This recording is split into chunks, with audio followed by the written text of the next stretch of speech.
Okay, we are fast approaching the 30th of November, which is a key date in both the child maintenance and the child benefit calendar. Let me explain why. The 30th of November is a quarterly terminal date. That means if a child left education since the 1st of September and they've gone out and they no longer qualify for child benefit, that child benefit will cease on the 30th of November. Now, child benefit rules mean that once it ceases, it's an allowance is paid up until the following Sunday, which in this particular case is the 1st of December, which is the very next day.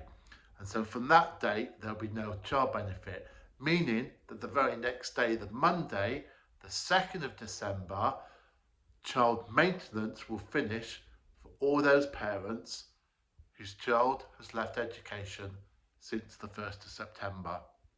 Okay, so that's quite an important, significant date. It's not as big as the August date, but it's the next big one because often children go to college and they don't, after the first couple of weeks, they give up or try something else or take up an apprenticeship. Now, for those of you who don't know, apprenticeships do not qualify for child benefit. They do not qualify for child maintenance either. Okay, the next terminal date will be 3 months from now, so that'll be the end of February. Exactly the same cycle. You reach the 28th of February. Child benefit will then be payable to the first Sunday thereafter, and then on the first Monday thereafter, the child maintenance will finish. Okay, hope that explains it. It's not too complicated. It's a quarterly thing, but it is significant in this particular case for any parent whose child has left education since the 1st of September. Now, whilst we're on significant and important things, let's talk about DEOs, because DEOs are often misunderstood. So I thought I'll quickly explain while I've got your attention. If you're placed on a DEO, which stands for deduction from earnings order, okay, or a DER if it involves the armed forces, which is a deduction from earnings request, you will be on that for 6 months minimum. At the end of that 6 months, you can apply to go to direct pay, but they won't give you direct pay.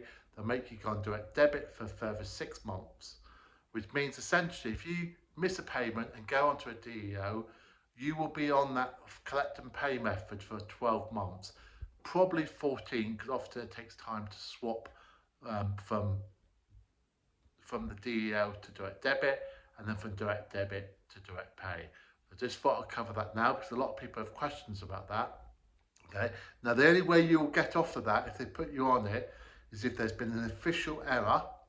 Okay, and CMS cough up to that, admit it, and reverse it, or if the receiving parent asks for you to go back to direct pay. So that's your get out clause. So if you are a receiving parent and your ex has been put on a DEO and you didn't actually want that because all you wanted to do is report them for not paying, and you thought they might do something about it, but you don't want the hassle of collect and pay, you can ask for that to be cancelled. So just give that some consideration. Remember, when a DEO is set up, it can take up to 3 months for you to receive that money if you're receiving it. Thank you very much. Have a good day.